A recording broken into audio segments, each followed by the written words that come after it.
ॐ अज्ञानतिमिरन्धस्य ज्ञानाञ्जनशलाकया चक्षुरुन्मिलितं येन तस्मै श्रीगुरवे नमः।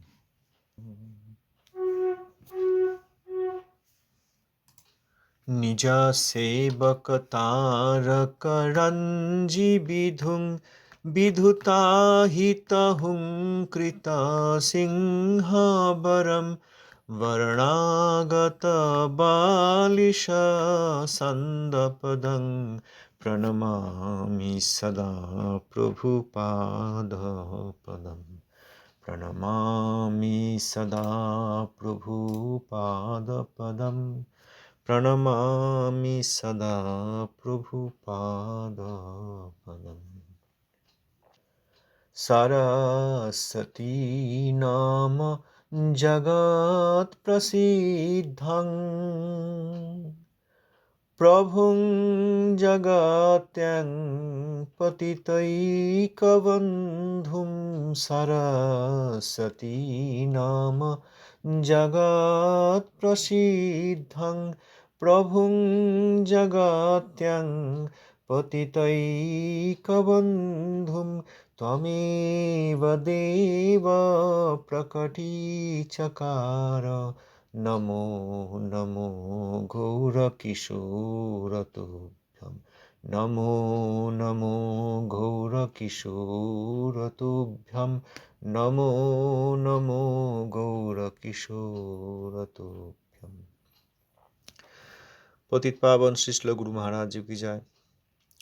श्रील प्रभुपादेर पार्षदवृंद की जय। अष्टोत्तर शत श्रील भक्ति सिद्धांत सरस्वती गोस्वामी ठाकुर जगद्गुरु श्रील प्रभुपाद जी की जय। अवधूत कुलचूड़ामणि श्रील गौर दास बाबाजी महाराज जी की जय। श्री श्रील सच्चिदानंद भक्तनाथ ठाकुर महाशय की जय। श्री रूपानुग आचार्य वर्ग की जय। भजनंदी समागत भक्तवृंद की जय। श्री श्री हरिनाम संकीर्तन की जय। श्री शुद्ध रूपानुग भागीरथी धारार भगीरथ श्री श्रील सच्चिदानंद भक्तनाथ ठाकुर महाशय जैव धर्म द्वादश अध्याय। गतकाल আমরা শুনলাম সেখানে শ্রী রঘুনাথ দাস বাবাজি তিনি ব্রজনাথের প্রশ্নের উত্তরে বললেন যে এই সাধ্য সাধন শৃঙ্খলের দুটি পর্ব রয়েছে। একটি কর্মরূপ পর্ব, সেখানে সাধন হচ্ছে কর্ম এবং সাধ্য হচ্ছে কর্মফল এবং কর্মফলে ভোগ প্রাপ্তি, অর্থাৎ কর্ম সাধন সাধ্য ভোগ। তাতে যারা বীতশ্রদ্ধ অর্থাৎ জ্বালাতন মনে করেন যে ভোগ হচ্ছে, কর্ম হচ্ছে, পুণ্যকর্মের ফলে সুকর্মের ফলে উচ্চ লোক স্বর্গাদিতে যাওয়া হচ্ছে, আবার পুণ্যক্ষয় হলে সেখান থেকে মর্তলোকে আসতে হচ্ছে, ইন্দ্রিয়ের ভোগ, কখনো স্থূল ইন্দ্রিয় পৃথিবীতে, কখনো সূক্ষ্ম ইন্দ্রিয়, স্থূল ভোগ বা সূক্ষ্ম ভোগ, কিন্তু এই ইন্দ্রিয়েরই ভোগ। অতএব এটি একটি জ্বালাতন, কর্মচক্র একটি জ্বালাতন। এইটি বুঝে যারা সাধ্য সাধন শৃঙ্খলের পরবর্তী পর্বে যান, সেটি হচ্ছে জ্ঞানরূপ পর্ব। সেখানে বৈরাগ্য আদি সাধন এবং মুক্তি হচ্ছে সাধ্য। সেখানকার মুক্তির সংজ্ঞা হচ্ছে নির্বাণ, অর্থাৎ আত্মার সত্তার বিলোপ। অচিন্মাত্রবাদী বৌদ্ধ নীতিতে চিন্ময় আত্মার বিলোপ সাধনের প্রচেষ্টা, অথবা প্রচ্ছন্ন বৌদ্ধবাদ কিন্তু বাস্তবে নাস্তিক্যবাদ, মায়াবাদ শ্রী শঙ্করাচার্য প্রবর্তিত, সেখানে অনুব্রহ্মকে স্বীকার করে, তার চিন্ময়ত্ব স্বীকার করে তাকে বৃহৎ ব্রহ্মের সঙ্গে বিলীন করার প্রচেষ্টা। কিন্তু বেদে লেখা আছে যে আত্মা নিত্য এবং চেতন নিত্য, অতএব আত্মার বিলোপ সাধন কোনোভাবেই সম্ভব নয়। অচিন্মাত্রবাদীর দ্বারাও সম্ভব নয়, আবার চিন্মাত্রবাদী ব্রহ্মবাদী তাদের দ্বারাও সম্ভব নয়। তাদের যে নির্বাণের সংজ্ঞা, সেইভাবেও নির্বাণ সম্ভব নয়। এই জ্ঞানরূপ পর্ব যারা বুঝতে পারেন, জ্ঞানরূপ পর্বের বৈরাগ্যাদি সাধন এবং নির্বাণ সাধ্য, সেইটির অকিঞ্চিৎকরতা যারা বুঝতে পারেন তাঁরা ভক্তি পর্বে আকর্ষিত হন। ভক্তি পর্বে সাধন হচ্ছেন ভক্তি এবং সাধ্য প্রেম ভক্তি। জীবসত্তা, জীবাত্মা তিনি নিত্য চেতনময় এবং জীবসত্তা শ্রীহরির বিভিন্নাংশ অর্থাৎ সিদ্ধসত্তার বিচার করলে জীবের ভক্তি সাধন এবং ভক্তি সাধ্য, সাধন ভক্তি সাধন এবং প্রেম ভক্তি সাধ্য, এই সিদ্ধান্ত হয়। কর্ম এবং জ্ঞানের যে সাধ্য এবং সাধন সেগুলি অবান্তর অর্থাৎ মধ্যবর্তী অবস্থা, চরমস্পর্শী অবস্থা নয়। এই কথা আমরা গতকাল শুনেছি। এই কথা শুনে ব্রজনাথ প্রশ্ন করলেন, কেন কং পশ্যেত, বৃহদারণ্যক 4-5-15 ও 2-4-24 ইত্যাদি শ্রুতিবাক্যে অহং ব্রহ্মাস্মি, বৃহদারণ্যক 1-4-10 প্রজ্ঞানং ব্রহ্ম 1-5-3 তত্ত্বমসি শ্বেত কেতু ছান্দোগ্যে 6-8-7 প্রভৃতি মহাবাক্যে ভক্তির চরমতা ও সাধ্যতা দেখিতে পাওয়া যায় না। অতএব মুক্তিকে চরম সাধ্য বলিলে দোষ কি হয়? উনি যে বললেন, শ্রী রঘুনাথ দাস বাবাজি যে বললেন যে ভক্তি সাধ্য সাধন, মুক্তি নয়, সেই কথা শুনে ব্রজনাথ মুক্তিকে চরম সাধ্য বললে কি দোষ হয় সেই প্রমাণ এই শ্রুতিবাক্যে দিলেন। এই শ্লোকগুলির অর্থ দিয়েছেন, কে কিসের দ্বারা কাহাকে দর্শন করিবে? প্রশ্নসূচক। আমি জীবাত্মা ব্রহ্মজাতীয় বস্তু। প্রজ্ঞা বা প্রেমভক্তি অপ্রাকৃত ব্রহ্মস্বরূপ। এখানে প্রেমভক্তি প্যারেনথেসিসে আছে, অর্থাৎ ব্রজনাথ যা জানেন তার অর্থ প্রজ্ঞা অপ্রাকৃত ব্রহ্মস্বরূপ। হে শ্বেতকেতু, তুমি তাহার। এবং পরবর্তী শ্লোকটির অর্থ দিচ্ছেন, অক্ষয় স্বর্গকামী হইয়া চাতুর্মাস্য ব্রত যাজন করিবে। এটা পরে আসছে। অতএব মুক্তিকে চরম সাধ্য বললে দোষ কি হয়? এই প্রশ্ন করলে বাবাজি মহাশয় বলছেন, আমি পূর্বেই বলিয়াছি যে প্রবৃত্তি অনুসারে সাধ্যভেদ পাওয়া যায়। ভক্তিস্পৃহা যে পর্যন্ত থাকে সেই পর্যন্ত মুক্তি বলিয়া একটি তত্ত্ব স্বীকৃত হয় না। তদধিকারীর পক্ষে অক্ষয়্যং হ বৈ চাতুর্মাস্য যাজিনঃ। আপস্তম্ভ সৌতসূত্র 2 প্রথম অধ্যায় 1 খণ্ড। অর্থ দিচ্ছেন, অক্ষয় স্বর্গগামী হইয়া চাতুর্মাস্য ব্রত যজন করিবে। তবে ইত্যাদি বহু বাক্য আছে। বাবা, তবে কি মুক্তি কথাটা ভালো নয়? কর্মীগণ মুক্তির অনুসন্ধান পান না বলিয়া কি বেদশাস্ত্রে মুক্তি উল্লিখিত হয় নাই? 2-1 কর্মী ঋষি অক্ষম লোকের জন্য বৈরাগ্য এবং সমর্থ লোকের জন্য কর্ম এরূপ উপদেশ করিয়াছেন। এই সমস্ত ব্যবস্থা নিম্নাধিকারীদিগকে স্ব অধিকারের নিষ্ঠা দান করিবার জন্য লিখিত হইয়াছে। অধিকারচ্যুত হইলে জীবের কল্যাণ হয় না। অধিকার নিষ্ঠার সহিত কার্য করিলে সেই অধিকারের উপর যে অধিকার আছে তাহা অনায়াসে পাওয়া যায়। অতএব বেদশাস্ত্রে এরূপ নিষ্ঠা উৎপাদক ব্যবস্থার নিন্দা নাই। নিন্দা করিলে অধোগতি হয়। জগতে যত জীব উন্নত হইয়াছে সকলেই অধিকার নিষ্ঠা অবলম্বন করিয়া ফল লাভ করিয়াছেন। কর্মাধিকারে কর্মের উপর যে মুক্তিসাধক জ্ঞান তাহা প্রদর্শিত না হইলেও জ্ঞানাধিকারে মুক্তির প্রশংসাস্থলে আপনার উল্লিখিত মন্ত্রবাক্য সকল প্রতিষ্ঠিত হয়। যেরূপ কর্মাধিকারের উপর জ্ঞানাধিকার, সেই রূপ জ্ঞানাধিকারের উপর ভক্তাধিকার অর্থাৎ ভক্তি অধিকার। সন্ধি করে ভক্তিযুক্ত অধিকার, ভক্তাধিকার।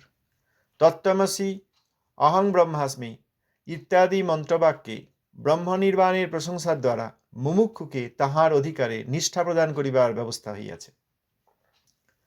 তাহাতে গুণ বই দোষ নাই, তথাপি তাহাই যে চরম তাহা নয়।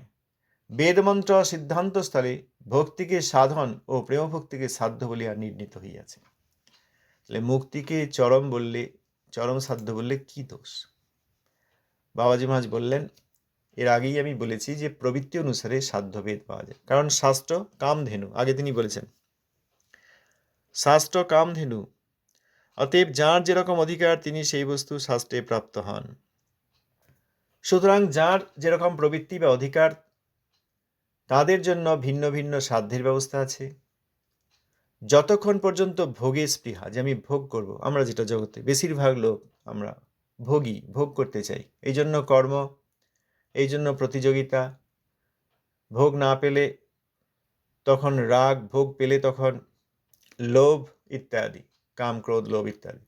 যতক্ষণ পর্যন্ত ভোগে স্পৃহা থাকে ততক্ষণ পর্যন্ত ওই মুক্তি যে একটা তত্ত্ব সেটা স্বীকার করা হয় না। অর্থাৎ ভোগীরা মুক্তি চায় কি?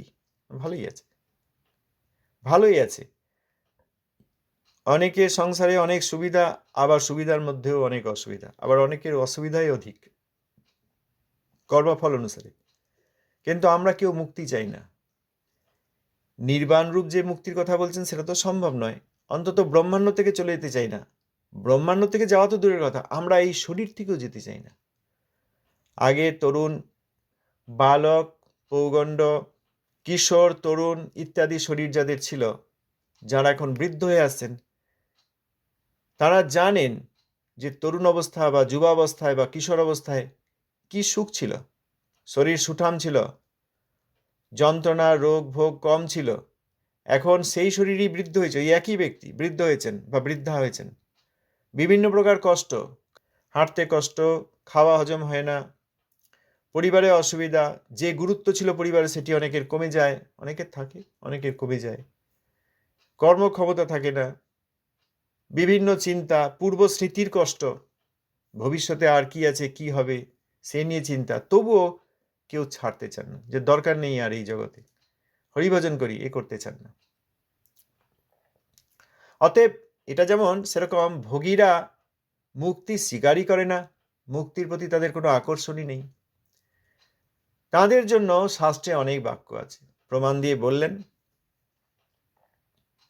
যে যারা ভোগ চান তারা চাতুর্মাস্য আদি ব্রত যোজন করবেন।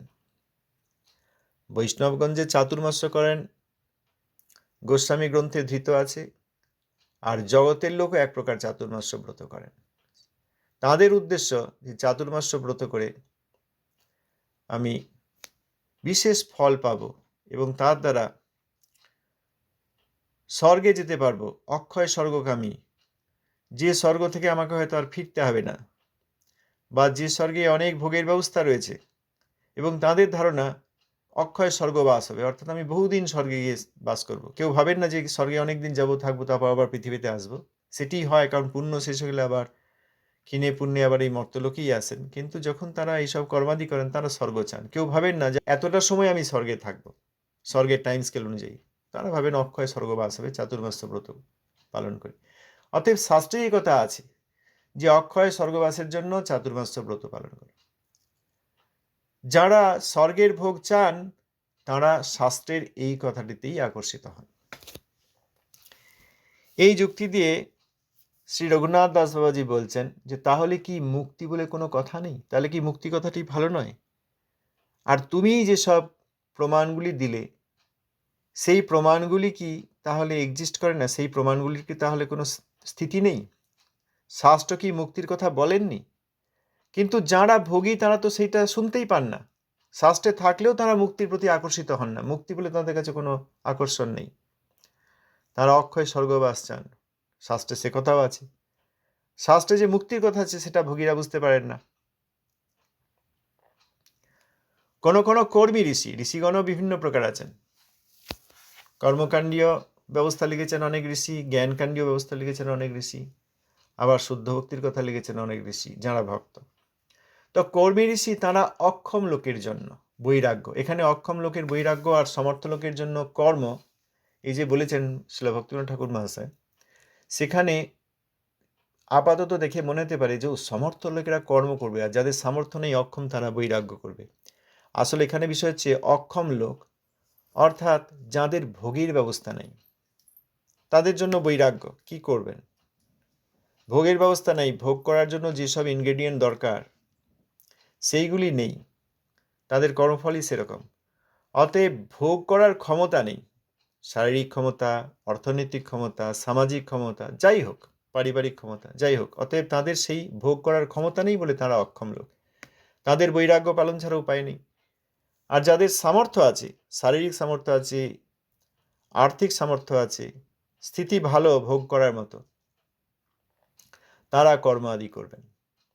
তবে এখানে যারা নির্বাণপ্রাপ্ত হতে চান, তারা ভোগে অক্ষম, অর্থাৎ ভোগ করার ক্ষমতা নেইও হতে পারে, বা ভোগে তাদের ইচ্ছা নেইও হতে পারে। দুই কারণেই তারা বৈরাগ্য পালন করবে। যদি না থাকে তাহলে বৈরাগ্যই করতে হবে, কি করব, নেই তো এখন ভোগ করব কি করে।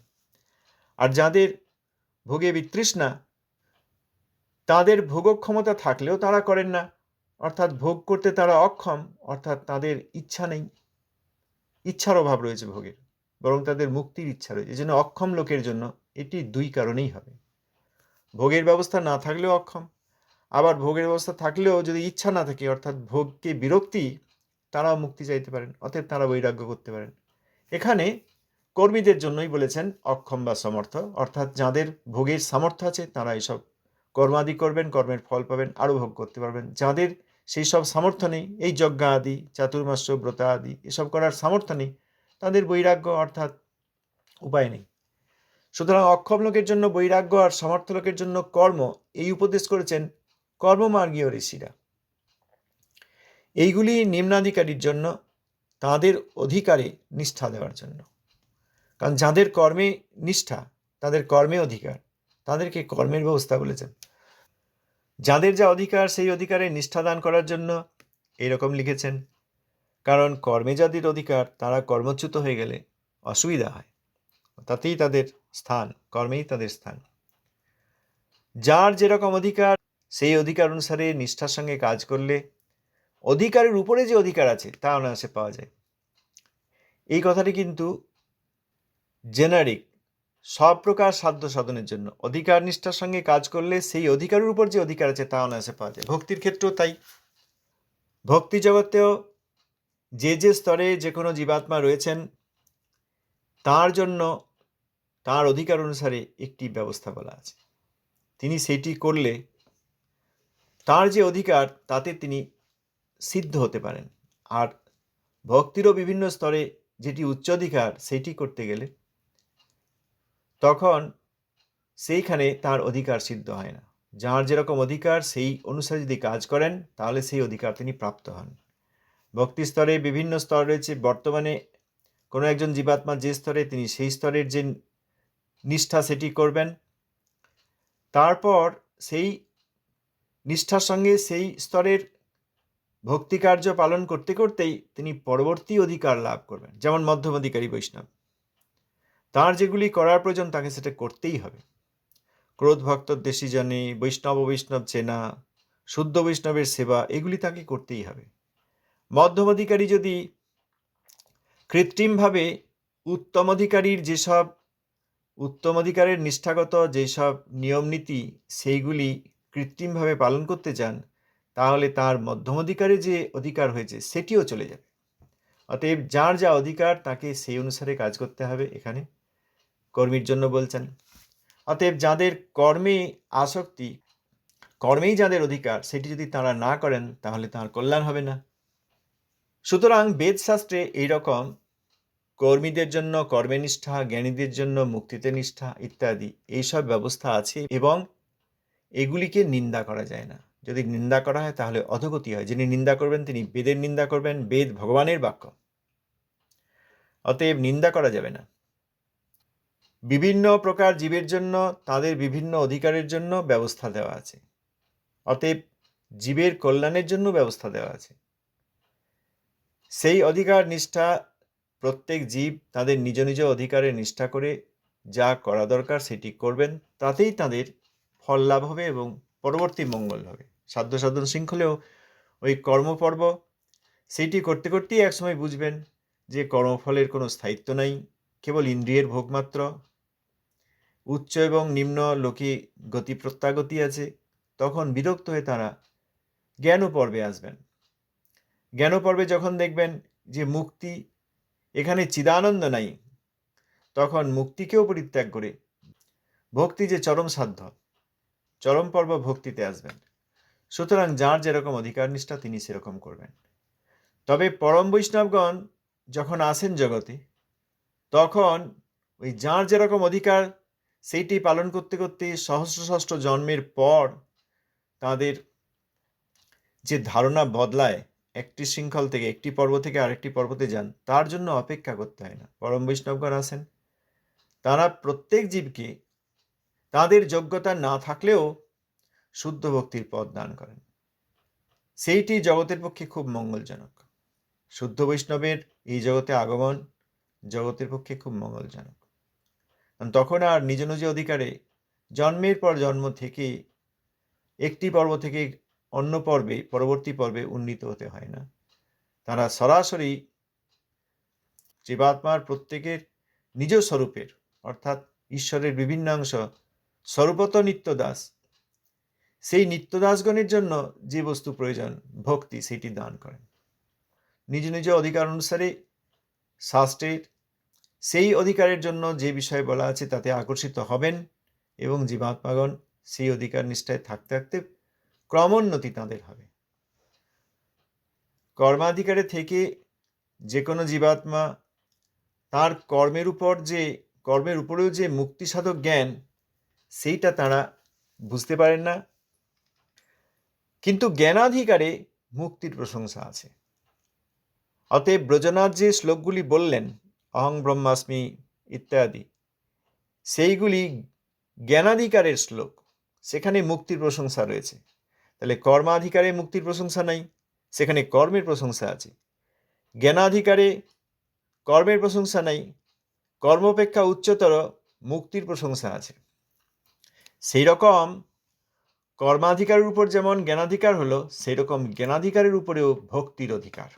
তত্ত্বমসি অহং ব্রহ্মাস্মি এইসব মন্ত্রবাক্যর দ্বারা জীবের যে ব্রহ্ম নির্বাণ অর্থাৎ ওই ব্রহ্মলোকে গিয়ে ব্রহ্মজ্যোতির নিকট অবস্থান, ব্রহ্মানন্দ লাভ, সেইটা প্রশংসা করা হয়েছে। এবং যারা মুমুক্ষু অর্থাৎ মুক্তি চান তাদেরকে সেই অধিকার দেওয়ার ব্যবস্থা হয়েছে, কারণ সেটা তাতেই তাদের অধিকার, সেটিই তারা চান। অতএব শাস্ত্র নির্বাণের ব্যবস্থা বলেছেন, ব্রহ্ম নির্বাণের প্রশংসা করেছেন। তাতে গুণ, সেটাই ভালো, গুণ বৈ দোষ নেই, অর্থাৎ সেটাই স্বাভাবিক, শাস্ত্র সেইটিই করবেন। যে কোনো জীবাত্মার অধিকার অনুসারে তাকে তার যে কর্তব্য সেইটি বলবেন।